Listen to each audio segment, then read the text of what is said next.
Oh, it looks like we'll be live soon.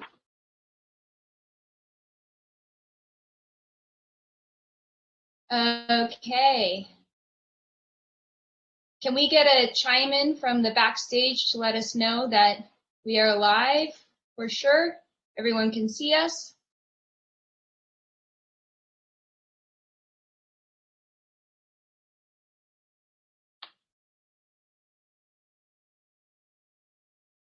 Jackie or someone backstage, could you let us know? I got kicked off. Okay, I think we're live. 1 second. Great. Check in with our team. Virtual times. Sweet. Okay, we are live.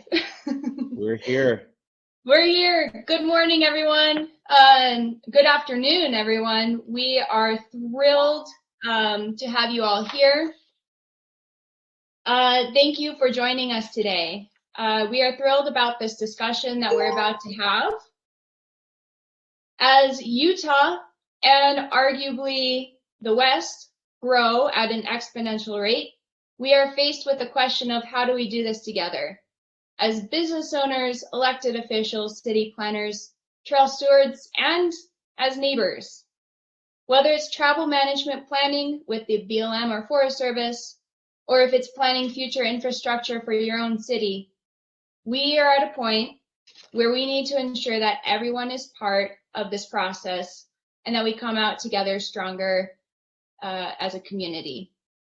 One such group in this process is that of Indigenous peoples. We are here today to talk with Dr. Len Necefer, Ph.D. and CEO of Natives Outdoors, about the importance of amplifying voices in the Indigenous voices in the outdoor industry and in the cycling community. Len, welcome. We are thrilled to have you here. Yeah, likewise. Awesome. I think I'm getting some noise about notifications on my end, so if anyone hears that, that's me. But awesome. Yeah, let me take a dive into some of our work and Natives Outdoors and how we're using storytelling as a lever of policy. Okay, so you know, my sort of, I just want to caveat this, like my entry into the bike industry has been fairly recent, at least in doing the media work and things of that end. But my own personal history with biking goes back pretty far. My father, back in the 70s, like cycled from Seattle to Baja and, you know, kind of had a real long love of biking and long distance biking. And I've since, as I've gotten older, I've started transitioning and being more like him in that way. So that's been really fun. But I just want to, yeah, you know, sort of my background, where I come from, it might not make sense of why isn't someone with a PhD or engineering doing, you know, media work and you know, working in the outdoor industry and doing this sort of thing. And in large part, this was because of, it's sort of an extension of my research of looking at cultural values, and I'll talk about that in a second. But my roles and hats are that I'm the owner and founder of Public Benefits Corporation and B Corp, Natives Outdoors, and we have a few different arms. I'll talk about our work in a sec. And I'm also on the board for the Honnold Foundation. We do solar energy grant making. This is the Alex Honnold, the free solo guy. And so we've been working a lot in communities across the world, just deploying solar, and the American Alpine Club. And the latter is sort of my sort of interest in mountaineering and things of that sort. So Natives Outdoors, we started in 2017 really as an Instagram account to tell stories of Indigenous peoples in the outdoors. I had moved to Colorado shortly after completing my PhD and started getting into outdoor sports, and really was kind of in this interesting space where I didn't see many people like myself, Indigenous people, and also my community kind of was wondering what the hell I was doing. You know, out skiing and biking and climbing and doing all these different things. And I figured there has to be other Indigenous people out doing these things, but also there had to be an opportunity to like share those stories and normalize these experiences within our own community and make it our own. So we started as an Instagram account. But slowly, as we started getting a foothold in the outdoor industry and in other sorts of sub-disciplines, we really saw an opportunity to do a number of other things. So our work has centered upon um, uh, both storytelling, which I'll talk about a bit in detail here, but also we've done a lot of consulting work with the outdoor industry, nonprofits, government, and academia. And we also create product as well. And that's been a really fun sort of combination of different sort of skill sets and opportunities for us to engage with Native folks. But where do we come from and what are our values? Our mission's simple. We're in business to empower Indigenous communities through our products and storytelling for a sustainable world. And we really see the power of moving image as a way to compel our communities to live healthier lifestyles, to be engaged with the landscapes in which our cultures come from, but also to tap into a pretty fast and growing industry that in many ways happens on our ancestral homelands. So our sort of approach to storytelling is fairly simple. We're interested in human-powered movement through landscapes, and we look at this as a form of traditional knowledge, just as like I was taught by my grandfather about how to collect certain herbs and medicines. We think about movement in a similar way. These are knowledge sets that we can pass down and also ways in which we can engage with the environment around. The other is exploring our cultural relationships to the natural world. Each of us sort of have our own sort of software when it comes to how we see the natural world, our place within it, but also the ways in which we move across it. And we really see that as an amazing opportunity for storytelling when you have the overlap of different cultures in those environments. But the other is that the outdoor media space, outdoor storytelling really is visually compelling. And we think that there's an incredible power in showing landscapes and people within them to tell these more complex stories. And we do this, of course, through written and visual storytelling. So where did this all start? My doctorate is in engineering and public policy. But I've worked quite a bit in the realm of risk psychology and risk perception. But one of the core questions of my doctoral research was looking at how do cultural values inform people's perceptions of risks to the environment, to themselves, to others, and especially in say mountaineering sports, that really comes to bear, especially when you have diverse groups of people coming from different cultural backgrounds. Culture has a really big impact on how we see the world.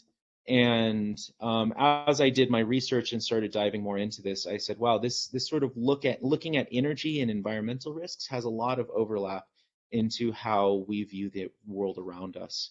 And as I started playing outside more, I started saying, well, I enjoy, the computer work is great, but I really enjoy being on the mountain a lot more.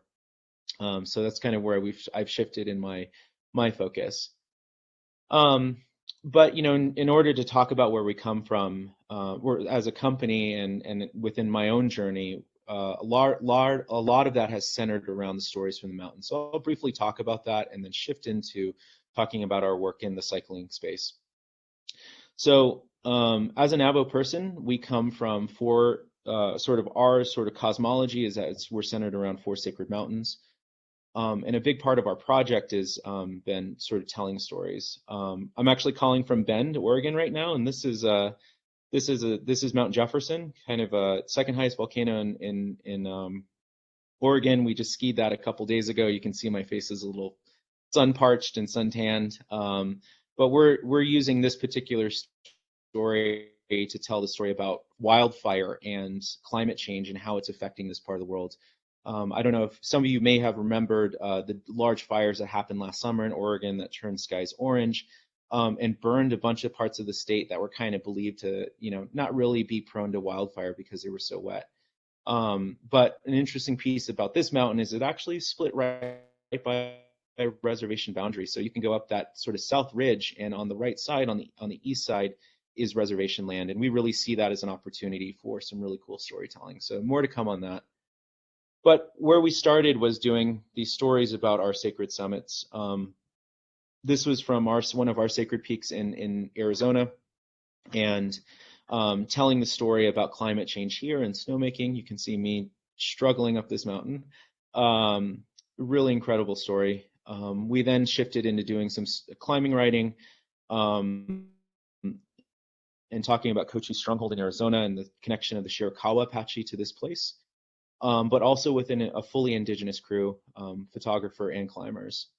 And then more recently, some work with Cody Townsend and some more in the ski industry on skiing one of our ancestral peaks down in southern Utah, the La Salles. Really incredible time. But one of the things that we saw during the pandemic is that, big mountain sports were sort of being impacted by doing sort of larger projects. And so we have this project underway, but we're actually calling it Spirit of the Peaks. But this has been on pause. We're actually starting it up again in the spring. But, telling the story of the Ute people through the lens of skiing with one of our athletes, Connor Ryan. He's Hunkpapa Lakota. But, telling these complex stories through the lens of mountains and also indigenous people's connection to them. So the two-wheeled stories have definitely been, kind of one of the bright spots during the pandemic. I mean, we all know about the sort of boom that's been happening in the cycling industry in this time. And, sort of our work also shifted as well to say, what's the opportunity here and how can we, sort of elevate indigenous voices in this space. One of the things that we worked on recently was with REI Co-op and Ford. We put together this sort of sagwagon supported bikepacking ride, sort of the backpacking light as we were calling it. But we did this 220-mile ride through southern Arizona with the new Ford Bronco Sport. But one of the things that was really awesome about this particular story is that we were able to tie in, it's the important conversations around conservation in these landscapes. This is an incredibly huge area for migration of birds. And it also has just a lot of complexities around the issues of the border as well. So in tying in those stories, we really, it was fun. We definitely suffered a bit. It was a bit hot, but we really got to get a taste of this, but we also got to have an indigenous crew leading this. So just a note, I think the sound isn't going to work on this particular clip, but this is the promo clip that we put up. But if, just make note that, most of the folks in front of the camera and behind the camera are native as well.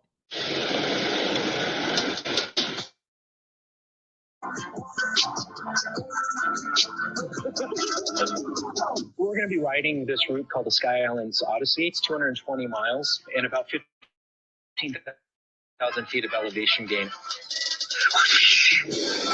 Oh, wow, that's like... I think it's like these sorts of adventures when I'm halfway through and I question why I'm doing this. One of the hardest things I've ever done. So that was a really fun, let's see. Really fun little series that you can watch on REI now.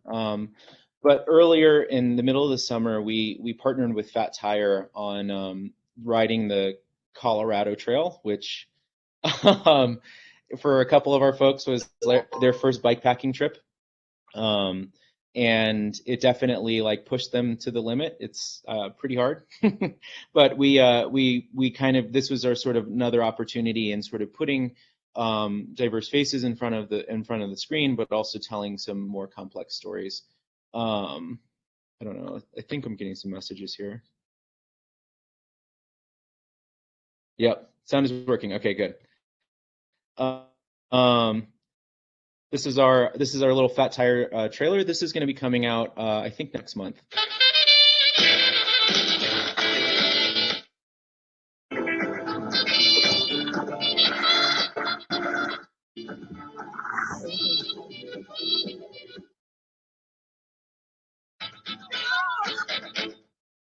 Really fun little trip, but also just an opportunity for us to do some storytelling that's a little bit more lighthearted. But when I take a step back and say, where do we begin storytelling in those films? It really began around Bears Ears and the Arctic National Wildlife Refuge. I grew up in the Bears Ears region, and I've also, because of my work prior to doing the outdoor work, I worked with the Department of Energy and spent a lot of time in rural Alaska and Native communities. But in some of the threats that were facing the Arctic Refuge, there wasn't a lot of overlap between Indigenous communities and sort of the outdoor and conservation space on storytelling around that. So we saw an opportunity, and we partnered with Patagonia and the Wilderness Society for a film called Welcome to Gwich'ya'ji'. You can look this up. It's a 14-minute film that Greg Balkin and I made, telling the story about the Arctic Refuge. And one of the things I like to note about that particular film, it's a film about the Arctic Refuge, but we actually never stepped foot within it. And the reason why is that we wanted to show the Gwich'in people's cultural, ancestral relationships to land, and why that mattered to this particular context. And so we got to spend 2 weeks in Gwich'ya'ji', which is also known as Fort Yukon, and basically sharing a piece of how the Gwich'in interact with these landscapes. And the light bulb clicked for me after this. It said, wow, there's an opportunity to tell stories from here and also make an impact. This led to a testimony in front of the House Natural Resources Committee in 2019, and talking about sort of the importance of oil and gas leasing rules as they pertain to the Arctic National Wildlife Refuge and the Bears Ears as well. And for me, this was this opportunity of saying, stories are powerful and they can lead to policy change. And just leaving you with one of the last things that we're working on this summer, we're returning to where I grew up, on the Navajo Nation, to tell a story about uranium through using bikepacking as a lens in which we can explore this. So I don't know, some of you may be familiar, but just kind of an overview. The Navajo Nation holds a large chunk of the United States' uranium reserves. And we saw this as an opportunity to tell some of the story in light of some of the discussion happening around decarbonizing our electrical grid and things of that sort. My grandfather was one of these miners, and he was incredibly ill. He lost his left lung to silicosis, and there's still multiple abandoned uranium mines in my community. So this larger pressure, is largely looking at, there's geopolitical considerations of, this idea of securing our supply chains of minerals, creating a strategic energy reserve, but also we're still dealing with the legacies of what occurred after the Cold War.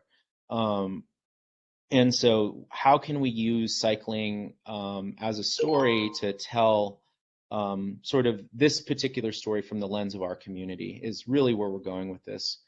And the other is just, telling a different story and relating to this place in a different way. It's a place that has a lot of heaviness for me, but also traveling through by bike on human-powered adventures is a way in which I can help rewrite that story for myself, but hopefully for other folks in our communities, and saying, hey, we can adventure in our backyard. There's heavy stuff here, but here's an opportunity. We live in a beautiful place nonetheless. So this kind of gives you an overview of what that looks like. This particular map square is about 20 by 20 miles, but all the red markers are abandoned uranium mines, and that's where my grandfather worked. And we lived in the valley below, kind of in the northeastern corner of this screen.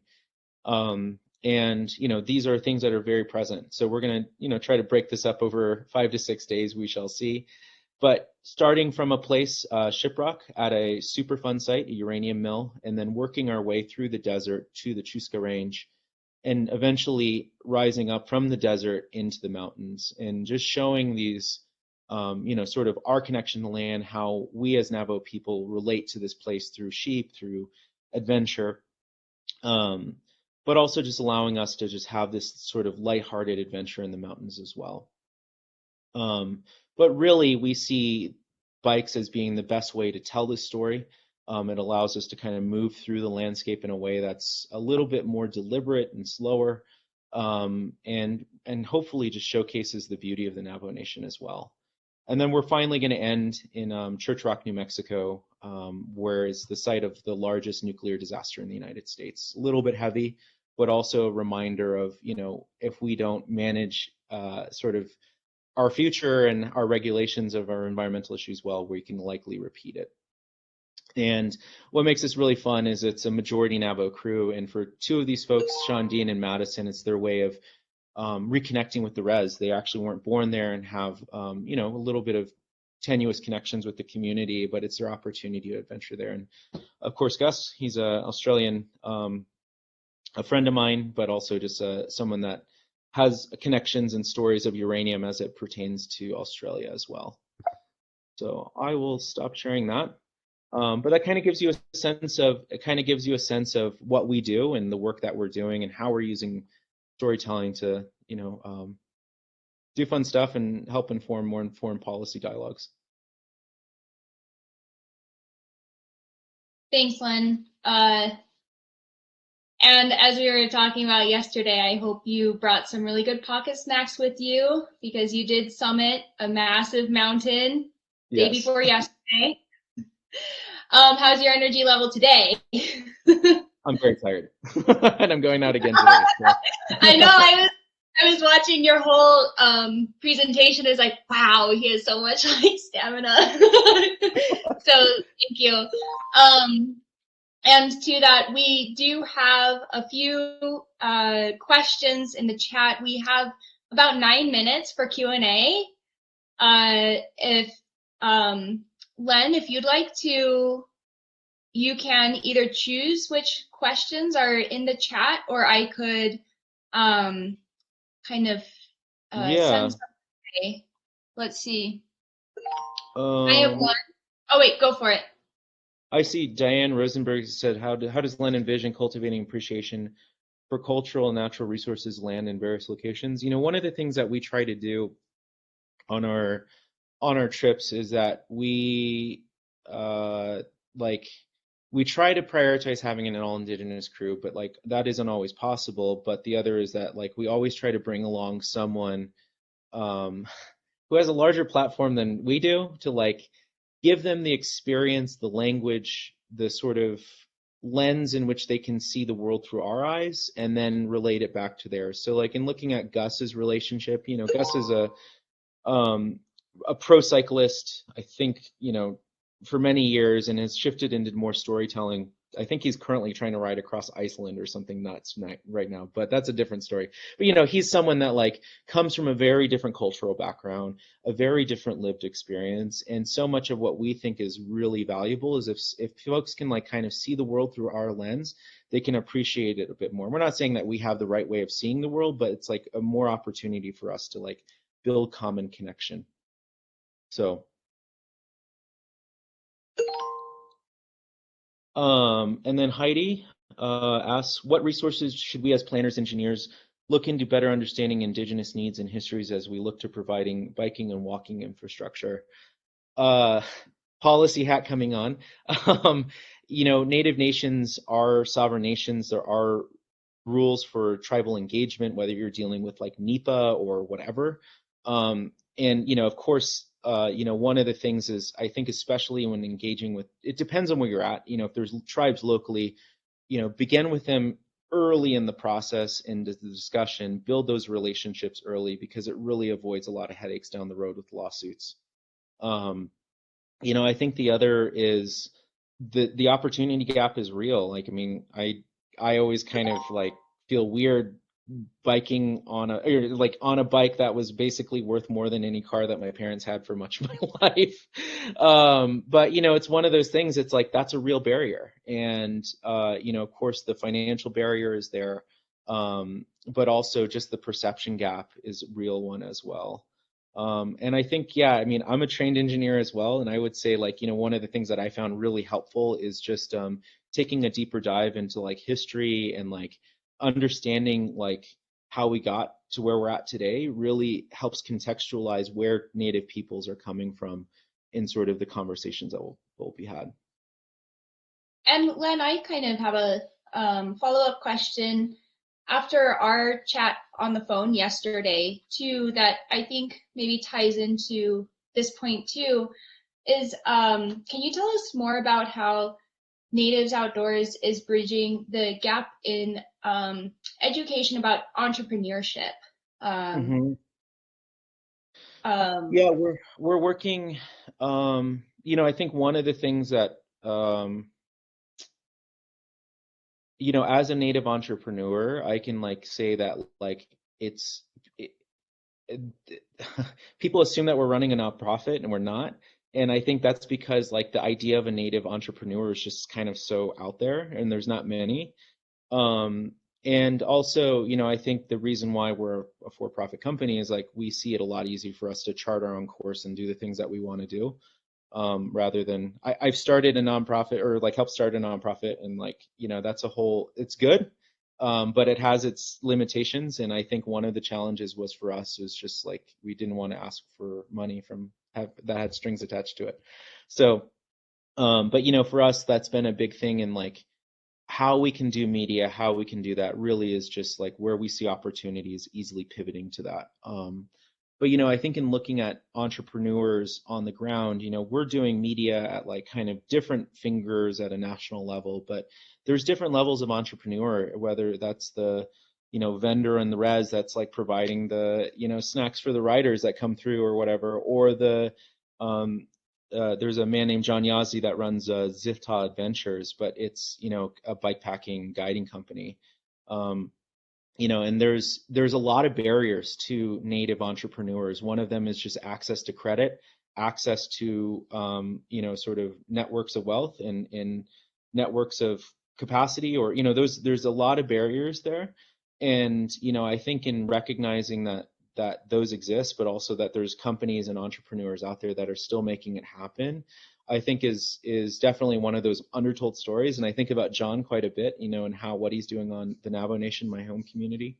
But there's an immense opportunity to build that capacity, both in terms of financial support, of course, mentorship is huge, but also just kind of thinking about breaking down that sort of mental barrier of Native peoples being entrepreneurs in the space too.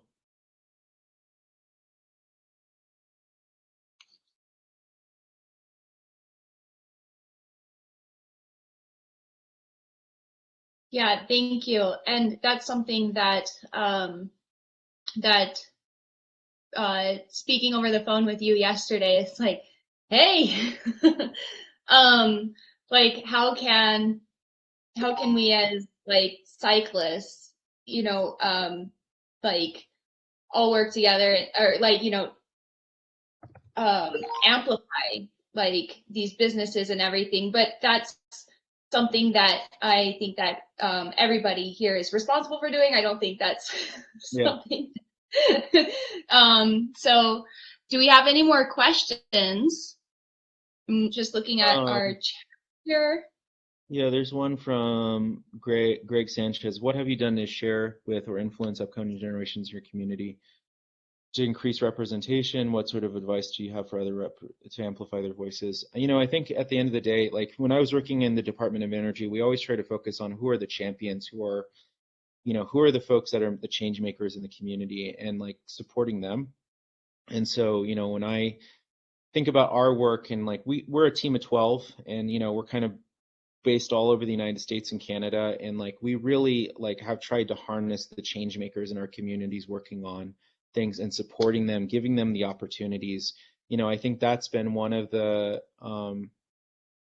having done the PhD, worked in government, like, rubbed shoulders in DC, done that thing, like I can schmooze, but, for a lot of Native community, that's a skill set. That's a really important skill set. And like especially for our athletes and the folks that we work with, like the best thing that I can do is just provide them a network of support that they wouldn't have had otherwise. And so in many ways, like I've just sort of created the ecosystem in which they can get the support that they need from like folks from sort of in that space. And like in some ways that sort of professional space of biking, of the outdoor industry, is kind of a big barrier.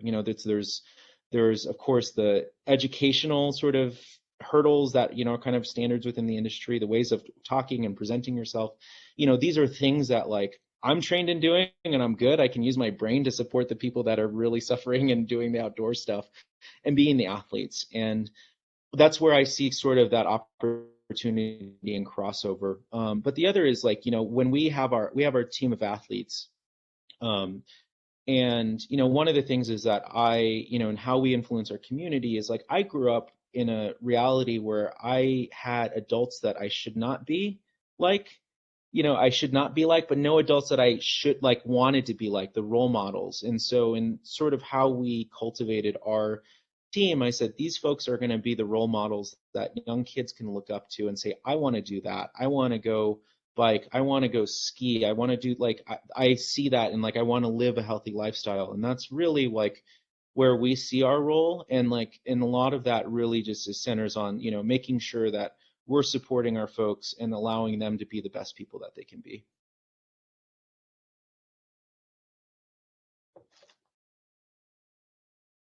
I didn't, that's like hearing you frame Natives Outdoors like that was actually really like a light bulb moment of how you're setting up a structure for people to have mentorship and like come like that really clicked how you just framed that.